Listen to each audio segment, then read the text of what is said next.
Psychoanalytic criticism.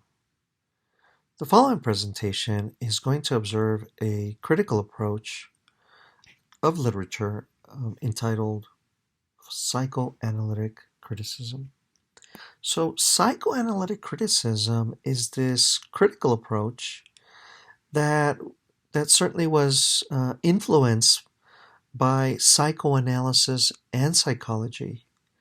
So elements like symbolism, dreamlike imagery, and emotional aspects rather than rational logic, right? Those mind orientations in which one brought about a type of, possibly even deductive reasoning to try to settle an interpretation of a text. So these elements, they brought about the idea that a literary text could be interpreted by means of trying to discover an author's mental landscape, so to speak, right? That we could even find maybe some type of possible abnormality. Psychoanalytic criticism also is a push away from other critical approaches like structuralism, right? Who focused on language and its rigid formations, so to speak. So, with psychoanalytic criticism, what you have is almost like the manner in which a detective sets about to discover, these hidden revelations of the author. In terms of psychoanalysis, in this case, it's these maybe unacknowledged desires. And of course, at the center stage is certainly the author. So here's the author writing this text. What can be revealed by the source, right? What can we reveal about the source by means of this text? Another descriptor of psychoanalytic criticism is that a work can also bring about, and we'll notice this a little later on with Jungian criticism, it's the idea that through observations of literature we can bring about a universal and almost unchanging theory of the mind as discovered through these different even though there's different authors, these personalities will reveal these universal tangents, so to speak, right? So these many authors, in us discovering their, these issues of repression, of the unconscious, of the subconscious, we're going to tend to discover these characteristics that are similar. It's one proposal. It's not the only proposal. It's one proposal. So the first of these criticisms is attributed to the iconic philosopher, doctor, Sigmund Freud. And Sigmund Freud, as is known, he of course is centering his explanation of his psychological explanation on the unconscious, primarily by means of dreams and also revelation of childhood repressions. So as one reads the text, one becomes Freudian, right, in interpreting the author, interpreting the life story of an author by looking for maybe symbolisms or certain literary attributes that demonstrate these authorial repressions, so to speak. What is it that's being discovered here? That's a type of repression that the author is revealing, so to speak. So, one of these, well-known observations is what's known as the Oedipus complex, which may be applied to literature. Issues in which you have the male's desire or the boy's desire for the boy, or even an adult male, desire for the mother, right? Unconsciously desire for the mother. And of course, we know that that desire for the mother is a type of, in the as Freud would describe it, the this notion of the id, ego, and superego, in which the id is this extremist, excessive type of desire that's, in a sense, the opposite of this. The excess of the id is the excessive, almost controlling, conservative aspect of the superego. Of course, the ego being this balance between the two, between the excesses of the id and the overly controlling aspects of the superego. But the Oedipus complex, the unconscious of the male desiring the mother, well, that this brings complexity and certain revelations in literature. Here's an example. Example is Hamlet.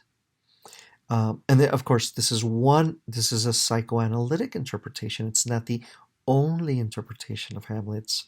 This is a psychoanalytic interpretation of Hamlet, but this would reveal a sense of Hamlet himself, a desire for his mother, and thus his severe hatred for his stepfather, Claudius.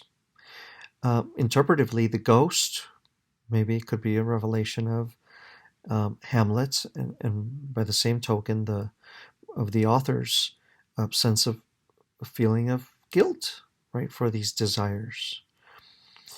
So it's an example. It's an example of how this Freudian approach may be applied. So, in the symbolic nature, in literature, as one goes through certain readings, one would discover that things like containers, empty spaces, bodies of water may be described as female, whereas tools, weapons, towers or trees, trains or planes would in essence be male. Okay, well that's a Freudian approach, right? Another approach, psychoanalytic criticism, is a Jungian myth criticism. This is, of course, attributed to the doctor/philosopher Carl Gustav Jung, and he is indeed like Freud, but he's a little bit different, right? A little bit different in that, similarly, of course, is this idea of finding these universals in the unconscious. Right? This notion that in psychology we all share universal or collective unconscious, at least, in the studies of Freud and Jung. But with Jung, what he brings about that's slightly different than Freud, right? It's not just dreams, it's not just the unconscious, it's not just the repression. What Jung brings about is this idea of archetypes, right? That there's these particular patterns and forms of human experiences that reveal a certain type of archetype. So, in literature, then, you're going to have these, it's been deemed that there's these types of literary archetypes. There in the image there by Goya, maybe an archetype of this evil or the devourer, right? Illustration of Saturn devouring his son. There's also the mother, right? The nurturing mother, the hero, right? The wise man. Also symbolism of this idea of, as you can see by this snake with the tail in its mouth, a rebirth, right? Or a particular double, circular pattern, so to speak. There's also the hero's journey, right? With archetypes, so to speak. This classic quest narrative, in which the hero goes through this certain process. Now, what what's maintained in a young mythical archetypal critical approach, uh, what's maintained in the Freudian sense is that the hero seeks to liberate himself from the concept of the great mother, right? If you consider the Oedipus complex, a need to liberate oneself from the mother. Why? Well, because this would bring about a sense of independence, right? And in essence, find that necessity of the mother within oneself. And so within oneself, one would find that, if you're a male, you'd find that feminine essence. And of course, if you're a female, it's been attributed that you're going to find that um, um, masculine essence, right? Another type of interpretation in the archetypal sense is attributed to the Canadian literary theorist um, Canadian Northrop Frye. And what he brought about to the literary world was this idea of the archetype in terms of the cycle of, death and rebirth. And you could see it in the sense of the journey, right? It could be the supernatural, mortal dies and is reborn in the supernatural sense, or this idea of the cycle of the seasons, right? Symbolic nature of that death and rebirth aspect. There's also feminist archetypal types of criticisms, right? Generally the try to push away from this primarily male patriarchal concept, and it's the idea of the goddesses of fertility, in line with Fry's archetypal interpretations, is this idea of the goddesses of fertility or seasonal renewal, and how they take forms, right? To aid the woman, the sacrifice woman, and in some cases even the sacrifice man. But the point is that it's the protagonist in this case would be these goddesses in terms of fertility. As mentioned towards the beginning, there's the idea that through these archetypes, we're going to find a type of unity, right, of cultures and of these particular truths, so to speak, that through these archetypes we're going to reveal these many cultural truths. However, these claims of universality, right, that either in the Freudian sense of universals, or in the or at least in the Freudian critical sense, or in the Jungian critical sense, we're this notion of universals, right, of common archetypes and things of the sort. Well, the critique is that they would obscure the differences. There's really no differences. We're all the same, right? Well, that's the critique, is that it obscures these differences of cultures, and it brings about, as noted in the text, this notion of biological determinism, and this notion of determinism that things are in essence the same. It kind of tarnishes the diversity of literature, so to speak. So then the birth of this brings about a new form of criticism called Lacanian criticism. And this one's, of course, attributed to the Canadian psychologist Jacques Lacan. Now, Lacan, he marries, or he joins rather, post-structural linguistics with Freudian theory. Now, post-structuralism is a response, of course, to structuralism that counters the objective universalizing claims of knowledge, right? So it brings about post-structuralism in that critique of universality, right? And it marries it um, with a type of with the Freudian concept of repression, right? So the text in and of itself, it it defies authorial control. So now we have to look at the author, not just with the way the text is written, in which it's written not universally, but it's written um, interpretively, of course, in the individual interpretive sense.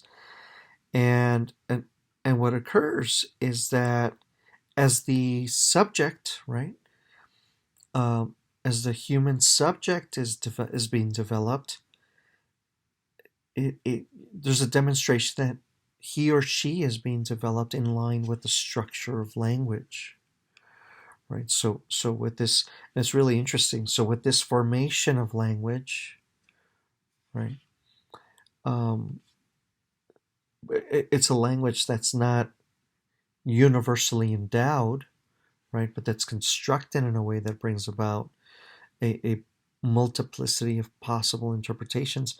Well, then the individual in the same way is also being brought about. So there's certain types of counterings. So um, for example, in one sense, you have the child, and the child, of course, um, delves into the unconscious, and his or her, his desire to be with the mother. Maybe in the female sense, to be with the father, right? The electrocomplex, so to speak. Jung actually developed that concept of the electrocomplex. Well, this idea between this notion of wanting to be with the mother, right? In the Lacanian sense, it because we want to eliminate that sense of universality, what happens is you develop what's called a mirror stage. Now, this mirror stage is a splitting of the self, in which there's the subject, the self, and opposite the self is an object of desire that is different.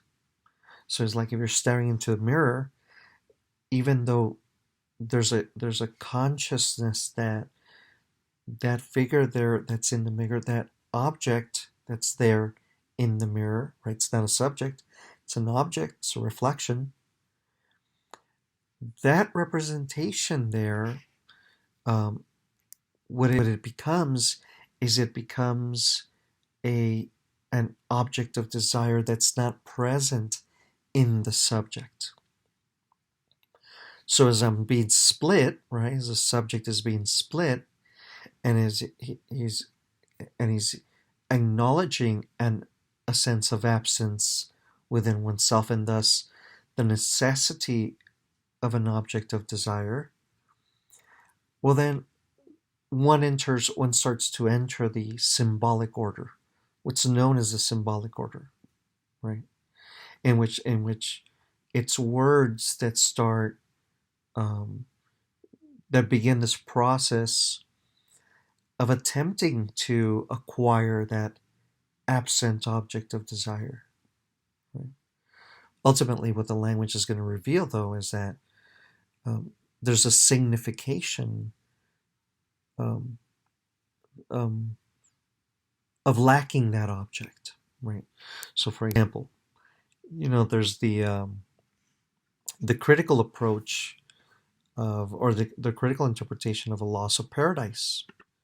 So, in the Lacanian sense, loss of paradise, right? You have the subjects, Adam and Eve, and then when Eve eats of the tree of knowledge of good and evil, then what starts being revealed is the sense of innocence, right? They become conscious. They're tree of knowledge, right? They gain the knowledge of, and thus they feel a sense of shame and they cover themselves, Right? They've now lost that sense of innocence. They've lost paradise, so to speak. Right? In another example, there's the notion of the father. And whereas the father governs the symbolic order, right? What occurs with the word is that remember the language. What the language starts becoming, the language is symbolic of that. Um, um, that one is now absent of that object of desire. The child now is absent of his oneness with the mother, right? And so it's no longer a sexual desire, so to speak, but rather a symbolic desire. Right? And then the symbolic desire is this issue of language or culture, right?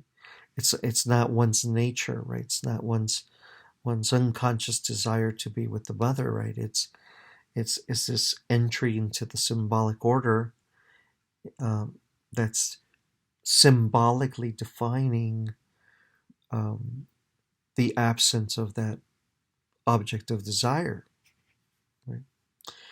So some feminist theories have utilized the concept of the split in terms of here's the male who's the one that looks, and by the same token, the female is the one that's to be looked at, right? It's the female becomes that object of desire. Not necessarily in the sexually desirable aspect as in the Oedipus complex, but rather in the necessity for the male's necessity of maybe nurturing or artistry or some aspects of female attribution that are absent in the male, right? So the male gazes at the female,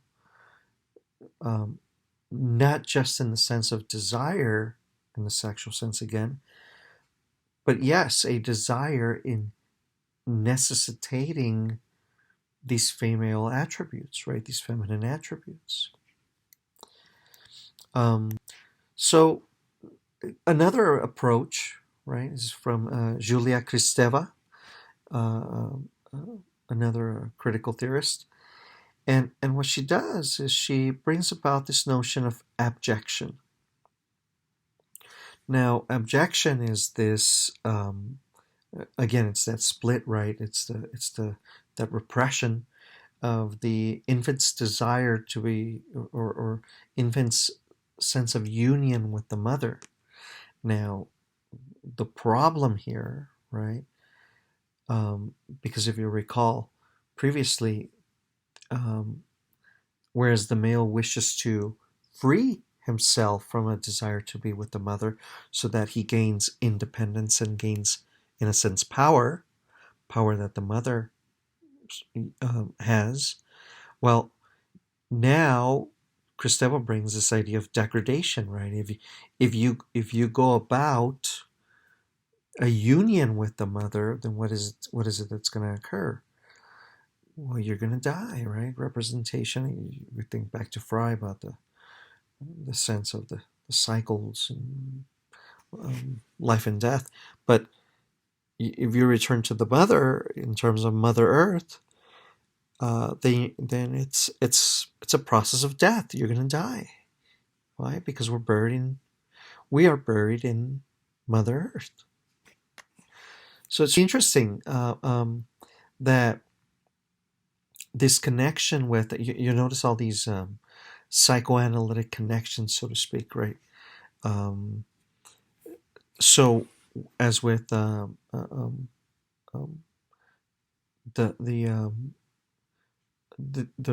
mother's connection, right? Or the maternal body connected with a type of degradation. There is a critique, right? There is a critique that the female, so to speak, is symbolized as this negative entity, right? She lacks the phallus. She doesn't have that power of the male. So she resorts to this degrading death symbol, right? And the unity with the female now is, so to speak, a death symbol. So brings about a type of, in the Lacanian sense, brings about a type of cultural image of women, so to speak. So much in the sense that for example, the Jungian mythical theory is criticized in aspects of universality. Well, so is this aspect of objection, right? So is this aspect of there's a split and that the absence of that desire, if you obtain it, then there's a process of degradation. Well, it's a critique, right? It's a critique. It's a critique in the sense of, in the historical sense, that you've always seen the sense of matriarchy and patriarchy, so to speak, right? Well, I hope this helps you. It's a very brief overview of psychoanalytic criticism, and I hope it helps you interpretively as you observe future text. Thank you.